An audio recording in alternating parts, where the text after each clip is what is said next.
Brian Lehrer on WNYC, and we're going to take our last 10 minutes today to ask, how nostalgic or not are you for the MetroCard? 212-433-WNYC, 212-433-9692. How nostalgic are you or not for the MetroCard? 212-433-WNYC, 212-433-9692. As you certainly know by now, as of January 1st, it is a relic of the past in terms of any new MetroCards being produced or sold. And when I'm talking about relics of the past from 2025, no, not your over-drinking or other bad habits. It is the MetroCard now becoming a relic of the past. And so do you still have old MetroCards floating around your house?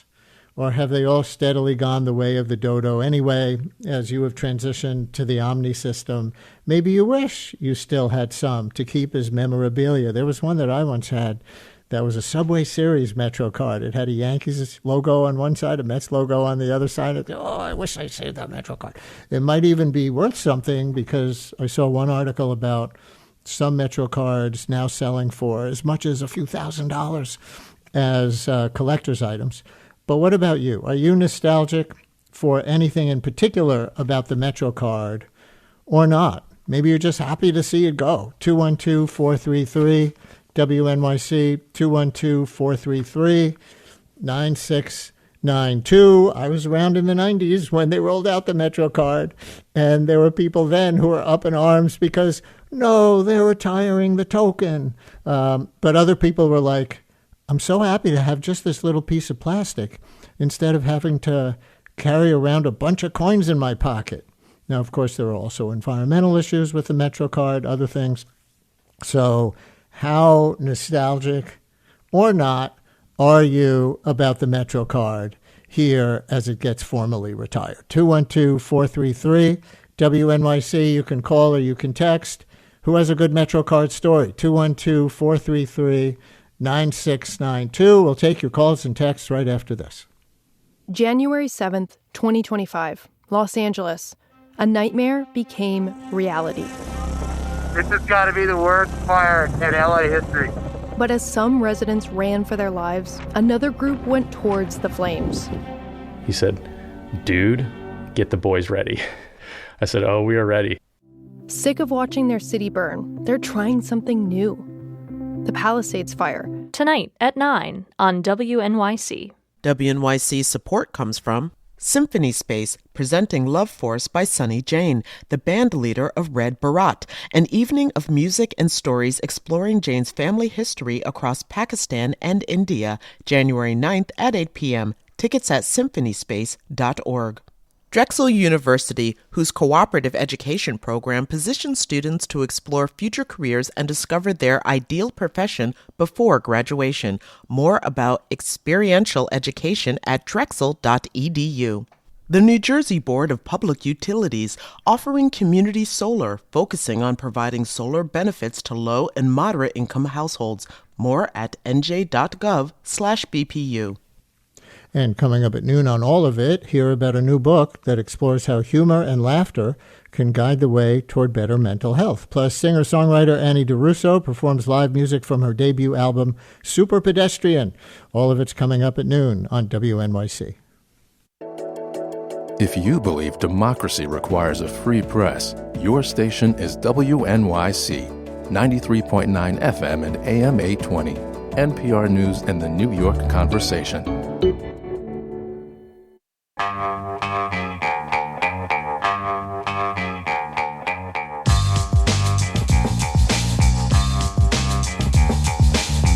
Brian Lehrer on WNYC. Now to your calls on how nostalgic or not you are for the MetroCard. Lily in Brooklyn, you're on WNYC. Hey, Lily.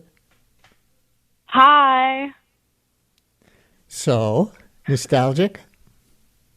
Yes, I am nostalgic. I think OMNY is ass. Why? Well, I think it's just a lot of money being spent on a system that didn't really need to change. The MetroCard is iconic. I had the orange MetroCard, and then I had the green MetroCard.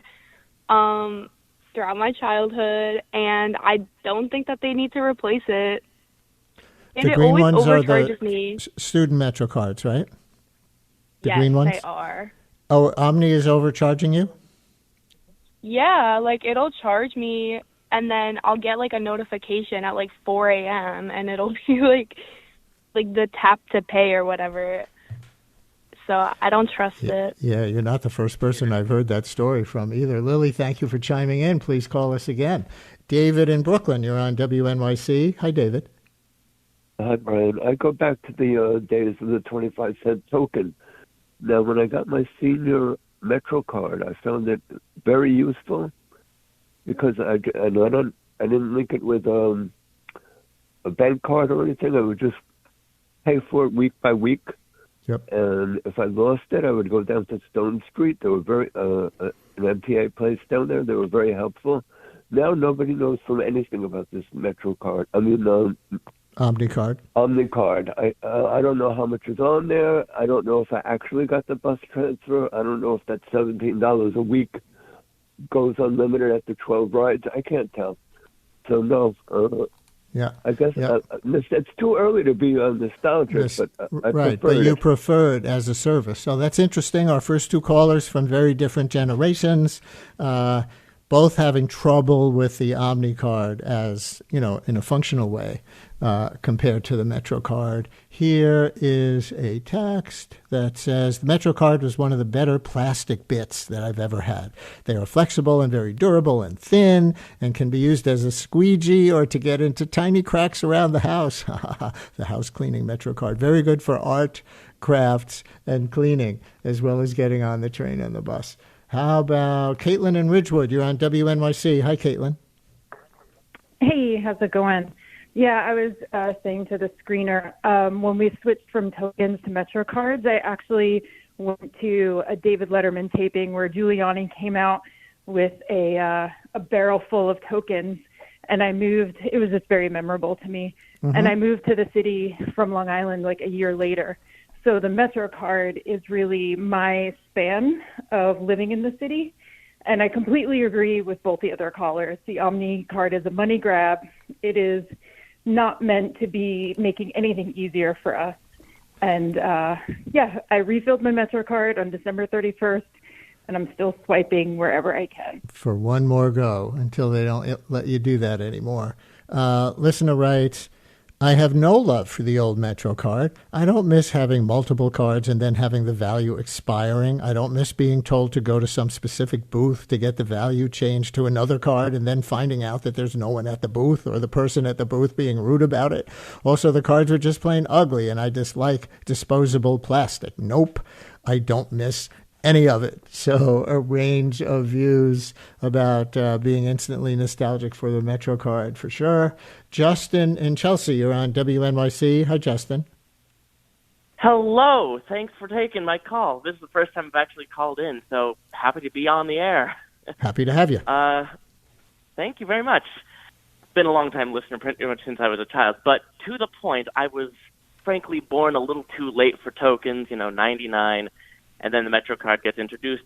So I've kind of grown up on MetroCards, even going to Stuyvesant back downtown. Got one of those little green ones, Mm-hmm. And yep. I have a bit of a nostalgia for them, but of course the swiping could be a bit of a pain, Doesn't always read all the time, and if you don't know you're, out of money, you'll have to be swiping and swiping and swiping, and then it'll, die. But I still keep one MetroCard on my in my wallet, a little Star Trek Picard promotional one from 2021. I call it my Star Trek Picard. You get it. But it's. Oh yeah, sorry. But, yeah, no, I'm going to leave it there because we're out of time. But I hear you. Yep, I lost my baseball one, but you have your Star Trek Picard. And thank you, Justin. Call us again. Last text, listener writes, made my final MetroCard into a Christmas ornament. I won't miss swiping it, but what I'll miss is my monthly unlimited rate. Bring back the unlimited fares. And that's the Brian Lehrer Show for today. Produced by Mary Croak, Lisa Allison, Amina Cerna, Carl Boisrond, and Esperanza Rosenbaum. Zach Goddard-Cohen produces our Daily Politics podcast. We had help the last few weeks, and I think we say goodbye to at the end of this week. Sasha Linden Cohen, among other things, wrote up this MetroCard segment. Thanks so much, Sasha. Megan Ryan is the head of live radio. Juliana Fonda at the audio controls. I'm Brian Lehrer. Stay tuned for all of it.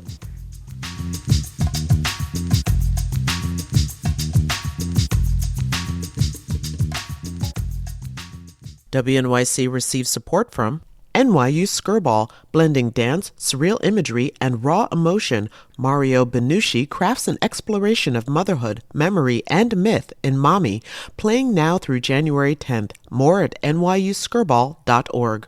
Columbia University School of Professional Studies Masters in Sustainability Management Program. Meet faculty and graduates on January 14th at 6 p.m. Register at sps.columbia.edu/SUMA event.